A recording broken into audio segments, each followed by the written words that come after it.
Hello everyone, I am Mandeep Singh, Faculty of English. Once again, welcome you all at the online study platform of Examify. हम लोग 2024 के सीजीएल्स के question practice कर रहे हैं previous year के, ठीक है। और आज हम लोग 11 सितंबर शिफ्ट 1 में आपसे जो क्वेश्चन पूछा गया, आज हम लोग उसका क्वेश्चन प्रैक्टिस करेंगे, ठीक है। बिल्कुल वही क्वेश्चन जो आपसे एग्जाम में पूछा गया, बिल्कुल वही क्वेश्चन आज प्रैक्टिस करेंगे। जल्दी से एक बार देखते हैं कि पहला क्वेश्चन हमसे क्या पूछा गया था।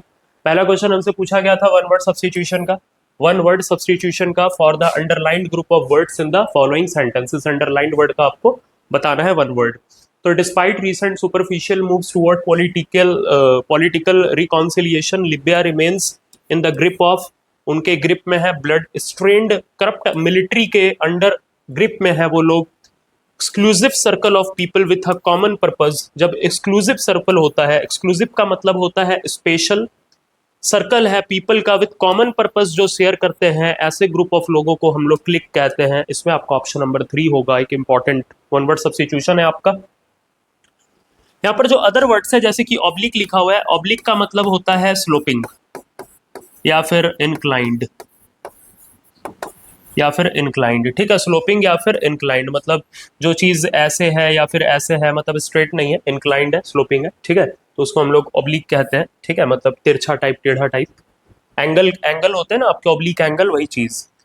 पीक का मतलब क्या होता है? पीक इरिटेशन से रिलेटेड है, ये इरिटेशन से रिलेटेड वर्ड है ना। पीक का मतलब इरिटेशन से रिलेटेड है। एंटिक का मतलब आपको पता ही है, ओल्ड एंड, जिसको आप अनयूजुअल कह सकते हैं। ओल्ड एंड अनयूजुअल मतलब एक ऐसा आइटम है, ऐसा चीज जो ओल्ड है और अनयूजुअल है, अनयूजुअल है, ठीक है। ओल्ड है और अनयूजुअल है, ठीक है। इस बात को ध्यान रखना है। तो ये सारे वर्ड्स आपको ध्यान रखना है, लेकिन यहाँ पर आपका जो आंसर होगा वो क्लिक होगा, ठीक है। चलते हम लोग नेक्स्ट क्वेश्चन की ओर मूव करते हैं। नेक्स्ट क्वेश्चन हमारा क्या है भाई? हाँ, नेक्स्ट क्वेश्चन आइए। नेक्स्ट क्वेश्चन लिखा हुआ है कि an instrument for viewing distant objects in space. बड़ा इजी क्वेश्चन, वन वर्ड बताना है। जल्दी से एक बार आंसर क्या हो जाएगा, जल्दी से देख लेंगे। माइक्रोस्कोप है, स्पेक्ट्रोग्राफ है, टेलीस्कोप है, बिनोक्यूलर्स है, ठीक है। तो आपको पता है कि माइक्रोस्कोप से तो स्मॉल ऑब्जेक्ट्स को देखा जाता है, और यहाँ पर स्पेस में देखने का बात है तो ये तो होगा नहीं। अगर सिंपल वाले वर्ड्स को देखें तो बिनोक्यूलर से दूर की चीजों को तो देखा जाता है, बट स्पेस पे तो नहीं देखा जाता है। स्पेस में टेलीस्कोप से देखा जाता है, ये ऑप्शन आपका सही होगा। और स्पेक्ट्रोग्राफ से क्या किया जाता है? स्पेक्ट्रोग्राफ जैसे आपको पता ही होगा, आप फिजिक्स वगैरह में पढ़ते होंगे, जो लाइट का डिस्पर्सन आपको शो करता है, ठीक है। स्पेक्ट्रोग्राफ में लाइट जब पड़ता है उसमें, ठीक है, तो वो डिफरेंट पार्ट्स में डिस्पर्स हो जाता है, डिस्पर्शन ऑफ लाइट हो जाता है, ठीक है। तो ये उससे रिलेटेड है, ये वो वाला इंस्ट्रूमेंट है, ठीक है, जो लाइट को डिफरेंट फॉर्म में, डिफरेंट कलर में डिस्पर्स करके दिखाता है, वो चीज होता है आपका स्पेक्ट्रोग्राफ, ठीक है।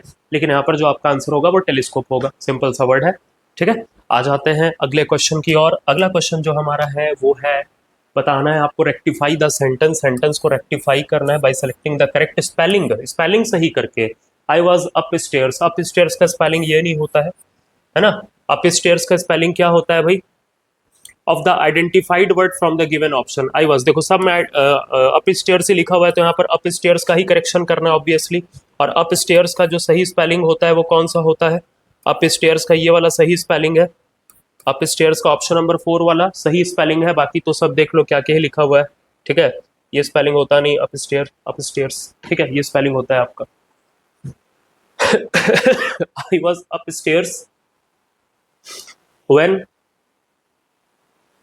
somebody rang the doorbell, ये ऑप्शन आपका बिल्कुल सही होगा, अपस्टेयर्स का। सिंपल सा वर्ड था। आते हैं अगले क्वेश्चन की ओर। अगला क्वेश्चन है एडवर्सिटी। एडवर्सिटी का आपको क्या बताना है? सिनोनिम। एडवर्सिटी का सिनोनिम क्या होता है? एडवर्सिटी का मतलब कोई डिफिकल्टी होता है, कोई मिसफॉर्च्यून होता है, नेगेटिव वर्ड है। आंसर क्या बनेगा? अच्छा, सिनोनिम बताना है ना, तो मिसफॉर्च्यून बनेगा। बाकी तो सारे वर्ड्स उसके अपोजिट हो जाएंगे कहीं ना कहीं, ठीक है। सो सिनोनिम में एक ही आएगा, मिसफॉर्च्यून, कोई नेगेटिव चीज, कोई नेगेटिव बात, डिफिकल्टी, एडवर्सिटी, कोई प्रॉब्लम का टाइम, ठीक है। एडवर्स कंडीशन जिसको बोलते हैं। अगला क्वेश्चन है फॉरबिड। फॉरबिड का मतलब होता है रोकना, प्रिवेंट करना, है ना। प्रिवेंट करना, रोकना, फॉरबिड करना। बताना है एंटोनिम। एंटोनिम हो जाएगा अलाउ करना, ठीक है। प्रोहिबिट तो कहीं ना कहीं सिनोनिम हो जाएगा, कॉल तो अलग ही वर्ड है। और फोरसेक का मतलब क्या होता है? फोरसेक का मतलब होता है किसी चीज को रेनाउंस कर देना, त्याग देना या छोड़ देना, ठीक है। अबेंडन कर देना, त्याग देना, छोड़ देना, ये वर्ड होता है रेनाउंस कर देना, ठीक है। रेनाउंस कर देना, फोरसेक कर देना, त्याग कर देना, ये होता है आपका फोरसेक, आपको ध्यान रखना है, ठीक। चलते अगले क्वेश्चन की ओर मूव करते हैं। अगला क्वेश्चन हमारा क्या है? अगला क्वेश्चन है parts of the sentence given jumbled है, जंबल को अरेंज करना है। जल्दी से दिमाग लगाते हैं हम लोग। फर्स्ट सेंटेंस, लास्ट सेंटेंस या पेयर सोचने का कोशिश करेंगे। बेसिकली फर्स्ट सेंटेंस, ठीक है। While the employees लिखा हुआ है, meeting on time, the boss arrived at the despite the heavy traffic और वर लेट लिखा हुआ है। इसको कैसे अरेंज किया जाए? जल्द से जल्दी से एक बार हम लोग देखें। अगर ये सोचा जाए कि बॉस अराइव कहाँ हुआ, हम लोग थोड़ा सा भी दिमाग लगाएं। While the employees meeting on time, the boss arrived at the despite the heavy traffic were late. तो बॉस कहाँ अराइव हुआ? The boss arrived obviously at the meeting on time, यही तो कहना चाहता है। तो सी और बी आपका कनेक्टेड सेंटेंस है, जो कि बड़ा ही सिंपल बात है, ठीक है। अगर सी और बी को कनेक्ट करें तो सी बी आपको यहाँ दिख रहा है, यहाँ पर कहीं सी बी में गैप है, ठीक है। यहाँ पर सी बी है ही नहीं एक साथ, और यहाँ पर भी आपका सी बी एक साथ नहीं है। आंसर ही बनना चाहिए। कोई भी एक बात अगर आपको पकड़ में आ जाए, आंसर निकल जाता है। पढ़ के देख लो। डिस्पाइट द हैवी ट्रैफिक, ठीक है, पहला सेंटेंस डी होगा। उसके बाद लिखा हुआ the boss arrived at the meeting on time, boss time पे पहुंच गया। वाइल, लेकिन, कॉन्ट्रेडिक्शन बता रहा है। लेकिन वाइल में लेकिन का भी सेंस होता है, कॉन्ट्रेडिक्शन का भी सेंस होता है, ये बात ध्यान रखिएगा। खाली वाइल का मतलब कॉन्टिन्यूस एक्शंस में यूज नहीं होता है। While she was reading a book, I was watching television, सिर्फ वाइल इन्हीं केसेस में कॉन्टिन्यूस टेंस को ही दिखाने के लिए यूज नहीं होता है। वाइल का मतलब कॉन्ट्रेडिक्टरी भी होता है, लेकिन के सेंस में भी होता है, ठीक है। लेकिन एम्प्लॉयज क्या थे? Employees were late. तो आंसर क्या बनेगा? बिल्कुल वन वाला आपका बिल्कुल सही आंसर है। कोई भी चीज पेयर या फर्स्ट सेंटेंस आप पकड़ने का कोशिश किया करो, आपका आंसर हाथ में आ जाएगा निकल के। अगला क्वेश्चन क्या है? अगला क्वेश्चन लिखा हुआ है चार्ल्स डार्विन के बारे में है। क्या बताना है? सब्स्टिट्यूशन बताना है। Is renowned for his book on evolution on the origin of species which laid down a treasure of substantiations that evolution occurs and projected a mechanism बताया उन्होंने, that is natural selection for how it does so। तो उनके कहीं ना कहीं theory से कई सारी चीज़ों का पता चला, ठीक है, कई सारे मैकेनिज्म्स पता चले। तो वही वो कहना चाहता है कि let down a treasure of substantiation. तो ये आपको बताना है, इसका मीनिंग क्या होगा, जल्दी से एक बार।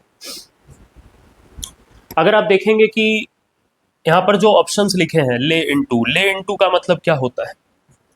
ले इनटू या फिर ले अबाउट या फिर ले अवे या फिर ले आउट, ये सारे वर्ड्स के मतलब आपको, ये फ्रेजल वर्ब टाइप चीज़ें आपको पता होना चाहिए, तभी आप आंसर बना पाएंगे। एक बार जल्दी से सोचिए क्या आंसर होना चाहिए। आपको 1 सेकंड का टाइम देता हूँ।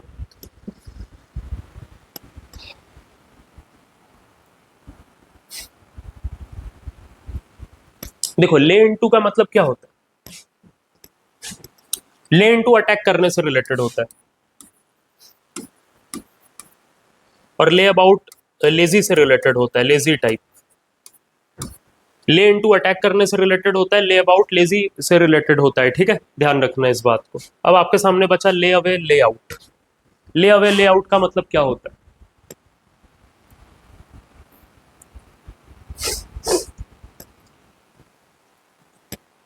ले अवे का मतलब क्या होता है?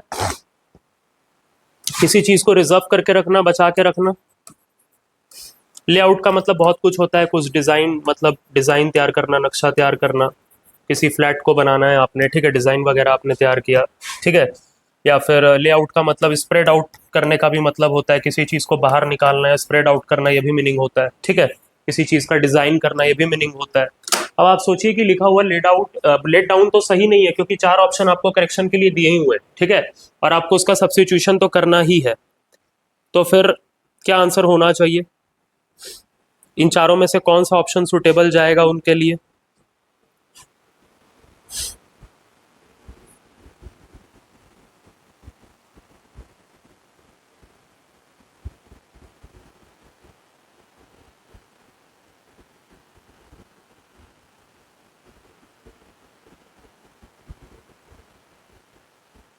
हम्म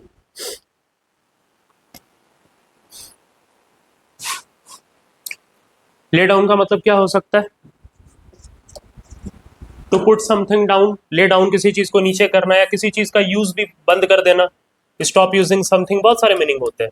स्टॉप यूजिंग समथिंग, या फिर कहने का मतलब है कि पुट डाउन समथिंग, किसी चीज को नीचे कर देना, ऐसे ऐसे मीनिंग्स होते हैं, कई सारे मीनिंग हो सकते हैं इसके, ठीक है। तो किसी चीज को इन्फोर्स करना भी हो सकता है, लागू करना टाइप भी हो सकता है, ये भी मीनिंग हो सकता है इसका, ठीक है। सो लेकिन हम लोग को ये देखना है कि कौन सा मीनिंग सुटेबल है, विच लेट डाउन। हम लोग को यहाँ पर सब्स्टिट्यूशन तो करना ही है, तो सब्स्टिट्यूशन के हिसाब से ले इनटू अटैक का मीनिंग नहीं जाएगा, लेजी का मीनिंग नहीं जाएगा, रिजर्व का मीनिंग नहीं जाएगा। डिसाइन या स्प्रेड आउट मतलब कहीं ना कहीं किसी चीज को बाहर निकाला है, बताया है, यही वाला मीनिंग आपका सही हो पाएगा। सो लेड आउट यहाँ पर सही आंसर हो सकता है, ठीक है। थोड़ा सा आप लॉजिक लगाएंगे तो लेड आउट ही आपका ले दे के सही आंसर हो सकता है। अगले क्वेश्चन पे आते हैं, गला थोड़ा सा बैठा हुआ है। Has been given as option, select the option that contains error. Error बताना है, किस पार्ट पे error है? It is he who worked for the company for more than a decade. आपको पता है कि जब हम लोग रिलेटिव प्रोनाउन का यूज करते हैं, इट इज हु, है ना। रिलेटिव प्रोनाउन अपने से जस्ट पहले आए नाउन प्रोनाउन को रिलेट करता है और इसके बारे में आगे इन्फॉर्मेशन देता है आपको। सो ये जो इन्फॉर्मेशन है, work for the company, work for the company किसके लिए? ही के लिए। तो ही जो है वो सिंगुलर है, तो वर्क नहीं हो सकता, यहाँ वर्क्स होना चाहिए। तो इसी पार्ट में दिक्कत है, आपको यहाँ हु वर्क नहीं होगा, हु वर्क्स होना चाहिए। For the company for more than a decade. कुल मिला के यहाँ पर कुछ भी हो लेकिन वर्क नहीं होगा, क्यों? क्योंकि वर्क एक प्लूरल वर्ब है और ही एक सिंगुलर सब्जेक्ट है। तो सिंगुलर सब्जेक्ट के साथ प्लूरल वर्ब तो नहीं आएगा, यहाँ पर जो भी टेंस है, लेकिन वर्क तो नहीं होगा, ये तो पक्का बात है। तो ऑप्शन आपका क्या आएगा? टू ही आएगा।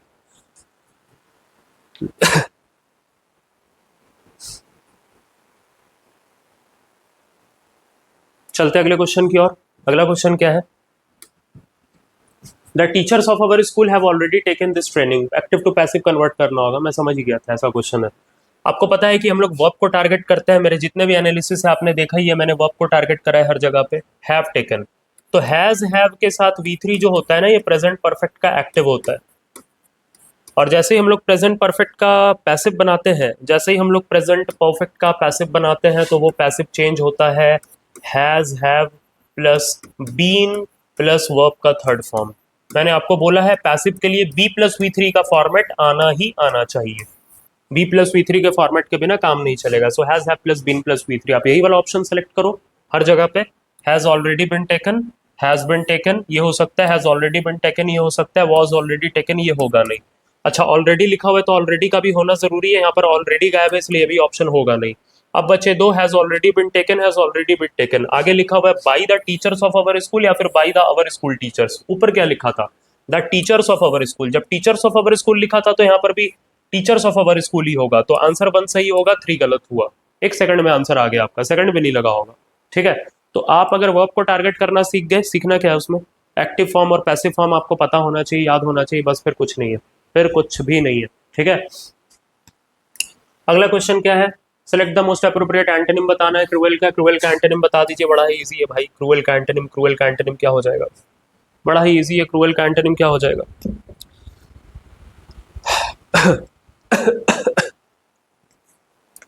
क्रूएल मतलब जो क्रूर है उसका अपोजिट बताना है ना, तो काइंड हार्टेड ही होगा, काइंड होगा।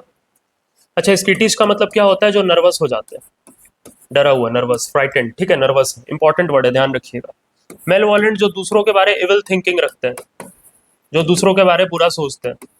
ये किसका अपोजिट है? बेनेवोलेंट का अपोजिट है। बेनेवोलेंट वो होते हैं जो दूसरों के बारे में अच्छा सोचते हैं, गुड थिंकिंग रखते हैं, भला सोचते हैं दूसरों का, बेनेवोलेंट होते हैं। बुरा सोचने वाले मेलेवोलेंट होते हैं, क्योंकि मेल वर्ड का मतलब ही नेगेटिव होता है और बेने वर्ड का मतलब ही बेनिफिट से रिलेटेड होता है, पॉजिटिव होता है। किंगली तो किंग से रिलेटेड है, related to king, kingship, kingship से रिलेटेड है, किंग से रिलेटेड है, तो वो होगा नहीं। ऑप्शन आएगा आपका काइंड, बिल्कुल सही है। काइंड बिल्कुल आपका सही ऑप्शन होगा, बिल्कुल सही बात है। आते हैं अगले क्वेश्चन की और। अगला क्वेश्चन क्या कहता है? अरेंज करना है, चलिए अरेंज करते हैं, मजा आता है इसमें। He had to take the bus, his friend who used to give to his office because he had him a lift, was on vacation, never learned to drive and, ठीक है। he had to take the bus, अब कोई बस ले रहा है तो कहीं जाने के लिए बस ले रहा होगा, कहाँ जाने के लिए बस ले रहा होगा? वो एक ही सेंटेंस से प्रूव हो पा रहा है, टू हिज ऑफिस। तो कहीं ना कहीं सर ए और सी का क्या बनता है? पेयर बनता है। जब ए और सी का सर पेयर बनता है तो ऐसे सेंटेंसेस खोजते हैं जहां पर ए सी हो। एक तो यहाँ पर ए सी है, एक यहाँ पर ए सी है, यहाँ पर ए सी गैप में है और यहाँ पर ए सी भी गैप में है, तो ये दोनों ऑप्शन होना नहीं चाहिए, ठीक है। एक सेकंड। यहाँ पर एसी एसी गैप में ही होना नहीं चाहिए, क्योंकि आप बस ले रहे हो तो कहीं तो जा रहे होंगे ना बस लेके, take the bus to his office, तो ये ऑप्शन, ये दोनों बातें कनेक्टेड है। अब यहाँ पर डी से शुरुआत हो रहा है और यहाँ पर ए से शुरुआत हो रहा है।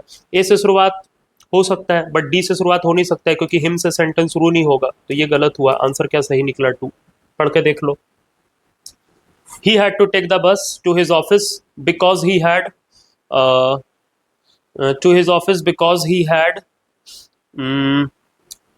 never learned to drive, and उसके बाद आ जाएगा his friend who used to, and his friend जो उसके फ्रेंड थे, who used to give him a lift, जो उसको लिफ्ट दिया करते थे, वो वैकेशन पे है। ठीक है, तो ये बात आपका बिल्कुल सही हो गया, ऑप्शन नंबर 2। ठीक है, अगले क्वेश्चन को रिमूव करते हैं।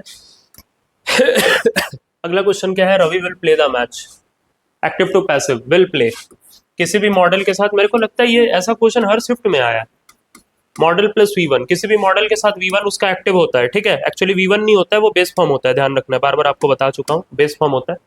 और इसका पैसिव बनाने के लिए किसी भी मॉडल के साथ B प्लस V3 का यूज होता है, ये बात आपको ध्यान रखना है। मॉडल के साथ B प्लस V3, मतलब विल प्ले को विल बी प्लेड में चेंज करना पड़ेगा।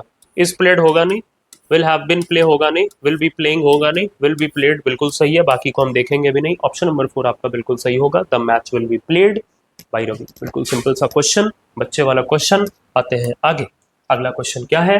अवर legal system must frame proper legal rules for juvenile criminals. ठीक है, क्या बताना है? Substitute the underlined word. तो अंडरलाइंड वर्ड की जगह सब्सटीट्यूशन क्या बनेगा? जुवेनाइल का मतलब क्या होता है? यंग से related, obviously option number 4। Old नहीं होगा, डोटेज का भी मतलब ओल्ड एज से रिलेटेड होता है, रिलेटेड टू ओल्ड एज। ठीक है, और सेनेल मतलब मेंटल प्रॉब्लम्स, मेंटल प्रॉब्लम्स है ना, mental problems related to old age. Old age में जो रिलेटेड टू ओल्ड एज, ठीक है ना, ओल्ड एज में जो मेंटल इश्यूज आते हैं, मेंटल प्रॉब्लम्स आती हैं, तो उन्हीं का बात करता है आपका, उसका मतलब होता है सेनेल। ठीक है, सेनेल का मतलब होता है mental problems related to old age. ठीक है, और डॉटेज का मतलब ओल्ड एज से रिलेटेड होता है, ओल्ड का मतलब ओल्ड ही होता है, तो ये सब ऑप्शन होगा नहीं। ऑप्शन आपका यंग बिल्कुल सही है, जुवेनाइल का मतलब यंग होता है। ठीक है, जुवेनाइल का मतलब यंग होता है। अगले क्वेश्चन की ओर मूव करते हैं। अगला क्वेश्चन हमारा, the doctors tried very hard to save his mother but they were unsuccessful. तो आपको बताना है, सब्स्टिट्यूट करना है। ट्राइड वेरी हार्ड का आपको बताना है। अच्छा, सब्स्टिट्यूट सेगमेंट अप्रोप्रिएट ईडियम से करना है। ट्राइड वेरी हार्ड का मतलब होता है हर तरीके का उन्होंने प्रयास किया। So moved heaven and earth, बिल्कुल आपका सही होगा, हेवन एंड अर्थ बिल्कुल सही होगा। ठीक है, अच्छा, फेस द म्यूजिक का मतलब क्या होता है? फेस द म्यूजिक मतलब you have to bear the consequences, आपको कॉन्सिक्वेंसेस फेस करने पड़ेंगे, है ना, आपको कॉन्सिक्वेंसेस फेस करने पड़ेंगे, परिणाम झेलने पड़ेंगे, सॉरी परिणाम बोल दिया, परिणाम आपको झेलने पड़ेंगे, रिजल्ट्स आपको बियर करने पड़ेंगे, कॉन्सिक्वेंसेस झेलने पड़ेंगे। ड्रू अ लाइन का मतलब लिमिट बनाना होता है, किसी चीज का लिमिट तय करना होता है। ठीक है, और रैन क्लॉकवाइज का मतलब रेगुलरली होता है, कोई चीज रेगुलरली हो रहा है, लगातार हो रहा है, मतलब बिना रुके रेगुलरली बिल्कुल चल रहा है कोई चीज। ठीक है, जैसे कोई भी चीज का फैसिलिटी आपको रेगुलरली मिल रहा है। ठीक है, तो ये मीनिंग होता है आपका रैन लाइक क्लॉक वर्क का। ठीक है, ये मीनिंग होता है रैन लाइक क्लॉकवर्क का। ठीक है, अगले क्वेश्चन को रिमूव करते हैं। अगला क्वेश्चन हमारा क्या है? आंसर तो बनेगा यहाँ पर मूव्ड हेवन एंड अर्थ। चलिए, अगला क्वेश्चन हमारा बन रहा है hit the nail on the head. ये इडियम का आपको मतलब बताना है, और इसका जो मतलब होता है बिल्कुल सही वक्त पे बिल्कुल सही बात बोलना, मतलब इधर उधर का बात ना करना। दे आर एक्सपीरियंसिंग अ हेडेच, बिल्कुल भी नहीं। They have accurately identified and explain something, यही आंसर होगा। They are uncertain about a decision, बिल्कुल नहीं। They hit a nail with a hammer, बिल्कुल नहीं। इसका मतलब होता है किसी जगह पे बिल्कुल आपने वही बात बोला जो उस कॉन्टेक्स्ट में बिल्कुल सही था और जो बिल्कुल एकदम थ्रू द पॉइंट बात था। ठीक है, उसके लिए हम लोग ईडियम यूज करते हैं, hit the nail on the head. ठीक, चलते हैं नेक्स्ट क्वेश्चन की ओर। हमारा नेक्स्ट क्वेश्चन क्या है? आपको बताना है स्प्लिट इनटू 4 सेगमेंट, एरर बता देना है। The Windows violent banged during the storm yesterday. The Windows violent bang, देखिए वायलेंट जो है ना, ये एडजेक्टिव हो जाएगा। वायलेंट मैन, वायलेंट एक्शन, और आपको पता है यहाँ पर वायलेंट से आप किसी एडजेक्टिव का यूज करते हो, आप किसी नाउन प्रोनाउन का क्वालिटी बताने के लिए। यहाँ पर आप किसी नाउन प्रोनाउन का क्वालिटी नहीं बता रहे, यहाँ पर आप जो क्वालिटी बता रहे हैं वो बता रहे हैं वर्ब का, कि कैसे बैंग हुआ वायलेंट। तो यहाँ पर आपको एक्चुअल में उसको एडवर्ब में कन्वर्ट करना पड़ेगा। एडवर्ब में कन्वर्ट करोगे तो वायलेंटली लिखना पड़ेगा आपको, तो इसी पार्ट में दिक्कत है। आंसर क्या लिखना पड़ेगा भाई? ऑप्शन नंबर 4, क्योंकि आपको वही फर्क है वायलेंट और वायलेंटली में जो फर्क है स्लो और स्लोली में। स्लो आप एज एन एडजेक्टिव नाउन के लिए यूज करेंगे, ऑब्वियसली आपको पता है। स्लोली आप एडवर्ब के लिए यूज करेंगे। स्लोली आप किसके लिए यूज करेंगे? एडवर्ब के लिए। सॉरी सॉरी सॉरी, मैं भी क्या बोल रहा हूँ, स्लोली तो खुद ही एडवर्ब है ना। फिर से सुनो, मेरी बात ध्यान से सुनो। स्लो आपका क्या है? एडजेक्टिव है। फिर से सुनो मेरी बात ध्यान से, स्लोली क्या है? एडवर्ब है। आपको पता है कि बेसिकली हम लोग एडवर्ब्स में, एडजेक्टिव्स में एलवाई जोड़ के एडवर्ब्स क्रिएट करते हैं, एडवर्ब ऑफ मैनर। आपको पता है एडजेक्टिव का काम नाउन प्रोनाउन का विशेषता बताना होता है और एडवर्ब का बेसिक काम वर्ब का विशेषता बताना होता है। ऐसे वर्ड्स को आप वर्ब के लिए यूज करते हैं, ऐसे वर्ड्स को आप नाउन के लिए यूज करते हैं। जैसे he is a slow bowler, तो वो बॉलर है ना, बॉलर नाउन है, तो स्लोली बॉलर नहीं होगा, स्लो बॉलर होगा। बट अगर हम बोले ही रन स्लो, ही रन स्लो नहीं होगा, क्योंकि उसके रनिंग को डिस्क्राइब करना है, उसके एक्शन को, तो बोलना पड़ेगा ही रन्स स्लोली, है ना। तो ये बात ध्यान रखना है, बिल्कुल वही केस यहाँ पर भी हुआ। ऑप्शन बनेगा आपका 4। ठीक है। अगला क्वेश्चन क्या है? Is acquaintance with the author led to many fruitful collaborations. Acquaintance का मतलब मतलब जो आपका मेल जोल है, आपका उनके साथ दोस्ती है, मिलाप है, ये चीज़, ठीक है ना भाई, जान पहचान है। तो इसका स्पेलिंग एरर है शायद, incorrectly spelled word in the following, इसमें से incorrectly identify the incorrectly spelled word in the following sentence and select it's correct spelling. Select करना है आपको। तो हर जगह एक्वेंटेंस ही लिखा हुआ, तो एक्वेंटेंस में ही गड़बड़ है, और इसका सही स्पेलिंग ये वाला होगा शायद, ACQUAINTANC, यही वाला सही होगा। ACQUAINTANCE होता है, QUAINTEN नहीं होता है, TANCE होता है। ठीक है, ACQUAINTANC, ACQ, हाँ तो AQ डायरेक्ट आ गया ना, इसलिए गलत है। हाँ ये भी गलत है, ACU ये तो होता ही नहीं, ACQUAINTANC ये बिल्कुल सही स्पेलिंग है एक्वेंटेंस का, यही वाला स्पेलिंग बिल्कुल सही होगा। QUAIN, ठीक है, IAN लिखा हुआ था इसलिए गलत है, AIN होगा। ठीक है, आते अगले क्वेश्चन की ओर मूव करते हैं। फैटिक, फैटिक का क्या बताना है? सिनोनिम, फैटिक मतलब थका हुआ होता है। सिनोनिम बताओगे तो क्या हो जाएगा? टायर्डनेस हो जाएगा ना, थका हुआ। विगर का मतलब तो एनर्जी होता है, स्ट्रेंथ होता है, एनर्जी होता है। ओबेस मतलब मोटापे से रिलेटेड है, वेट से रिलेटेड है। ओबेसिटी, ओबेसिटी यहीं से आया, मोटापे से रिलेटेड वर्ड है। ठीक है, मिशन आपको पता ही है, सिंपल वर्ड है। आंसर क्या बनेगा? टायर्डनेस। ठीक है, अगला क्वेश्चन पे आते हैं। अगला क्वेश्चन आपका क्या है? She was over strung, over strung का आपको क्या बताना? बिफोर हर डांस परफॉर्मेंस बहुत ज्यादा ओवर स्ट्रंग हो गई। ओवर स्ट्रिंग का, ओवर स्ट्रिंग का ओवर स्ट्रंग हुआ है, एक्चुअली पास्ट में यूज किया गया उसको, क्योंकि वॉज वर्ड के साथ V3 यूज किया गया। ठीक है, सो ओवर स्ट्रिंग का मतलब होता है बहुत ज्यादा नर्वस हो जाना, आपको ध्यान रखना है, सिनोनिम ही बताना है, तो नर्वस होगा। चेयरफुल का मतलब खुशी होता है, काम का मतलब शांत, और प्लासिड का भी मतलब शांत होता है, आपको ध्यान रखना है। प्लासिड का भी मतलब शांत होता है, पैसिफिक का भी मतलब जैसे शांत होता है ना, पैसिफिक, पैसिफिक ओशन है जिसको आप प्रशांत महासागर बोलते हैं, तो ये सबका मतलब शांत होता है। ठीक है, आ जाइए। अगला वर्ड आपका क्या है? अगला वर्ड, अगला क्वेश्चन है आपका ऑकवर्ड इन मूवमेंट और मैनर। ऑकवर्ड है जो मूवमेंट और मैनर में, बड़ा ऑकवर्ड है, बड़ा केयरलेस टाइप है, बड़ा केयरलेस टाइप है और बड़ा ऑकवर्ड है, तो वहां पर आप आंसर लगाएंगे, वन वर्ड सब्स्टिट्यूशन जो लगाएंगे आप वो लगाएंगे क्लमजी। क्लमजी बिल्कुल सही होगा। क्लाउनिश जो है वो रिलेटेड टू क्लाउन्स है, रिलेटेड टू क्लाउन्स है, मतलब क्लाउन टाइप, क्लाउन टाइप, जो क्लाउन टाइप है, जो लोग मुंह पे मतलब लगा के, मतलब जोकर टाइप कपड़ा पहन के फनी एक्टिविटीज करते हैं। ठीक है, तो रिलेटेड टू क्लाउन, क्लाउनिश। ठीक है, इम्बैलेंस्ड आपको पता ही है, अलर्ट आपको पता ही है, सिंपल वर्ड है, यहाँ पर आंसर बनेगा क्लमजी। ठीक, अगले क्वेश्चन की ओर मूव करते हैं। अगला क्वेश्चन कॉम्प्रिहेंशन क्लोज टेस्ट आ चुका है, जल्दी से पढ़ते हैं। आजादी का अमृत महोत्सव is an dash by the government of India to celebrate and remember 75 years of independence and the beautiful history of its people, culture and achievements. Is and dash, is an लिखा हुआ है, ये सब चीजें बहुत मैटर करती हैं। ठीक है, मतलब यहाँ पर फिर भी लेकिन सारे वर्ड्स आपके वॉवल लेटर्स पे लिखे हुए हैं। कभी कभी वॉवल कॉन्सोनेंट आपको बहुत हेल्प कर जाता है, यहाँ पर आपको वॉवल साउंड चाहिए क्योंकि यहाँ पर एन लिखा हुआ है। कॉन्सोनेंट साउंडिंग वर्ड कोई भी होता तो एलिमिनेट हो जाता, लेकिन सारे ही वॉवल साउंडिंग है। यहाँ पर भी एसोसिएट है, यहाँ पर भी इनिशिएटिव है, ऑब्लिगेशन है, ऑक्कल्ट है। ठीक है, लेकिन आंसर क्या बनेगा? ये एक इनिशिएटिव है गवर्नमेंट ऑफ इंडिया का, तो आंसर बनेगा इनिशिएटिव। ऑकल्ट का वर्ड, ऑकल्ट वर्ड का मतलब मैजिकल से रिलेटेड होता है, जादूगिरी से रिलेटेड होता है, आप ध्यान रखेंगे। ऑब्लिगेशन तो सबको पता ही है, जो आपकी रिस्पॉन्सिबिलिटी, जिम्मेवारियां हैं, और एसोसिएट आप सबको पता ही है। ठीक है, ऑप्शन बनेगा आपका इनिशिएटिव। अगले क्वेश्चन की ओर मूव करते हैं। अगला क्वेश्चन है भाई, this Mahotsav is dash to the people of India who have not only been instrumental in bringing India this far in its evolutionary journey, but also dash the power and potential to realize PM Narendra Modi's dash of activating India 2.0।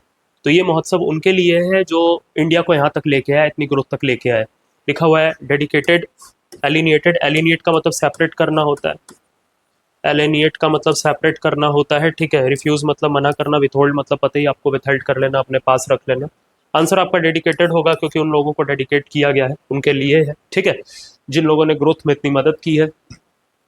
But also dash the power and potential to realise PM Modi's, उनके पास power भी है, but also dash this Mahotsav is dedicated to the people of India who have not only been instrumental, सिर्फ instrumental नहीं है, in bringing India this far in its evolutionary. Instrumental का मतलब उनका रोल बहुत इंपॉर्टेंट रहा है, but also dash, but also clarifies, possesses, concludes या फिर ऑब्टेन्स द पावर। तो उनके पास पावर है ना, पोटेंशियल है पीएम को रियलाइज करने का, समझने का, पजेजेस होगा, ठीक है।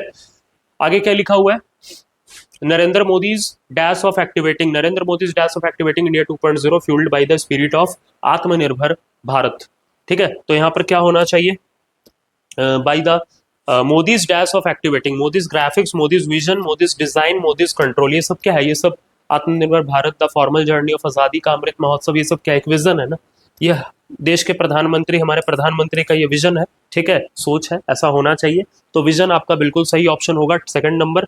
अगला क्या लिखा हुआ है, vision of activating India fuelled by the spirit of Atmanirbhar Bharat, the former journey of Azadi Ka Amrit Mahotsav began on 12 March 2021, beginning a dash towards 25th anniversary of independence।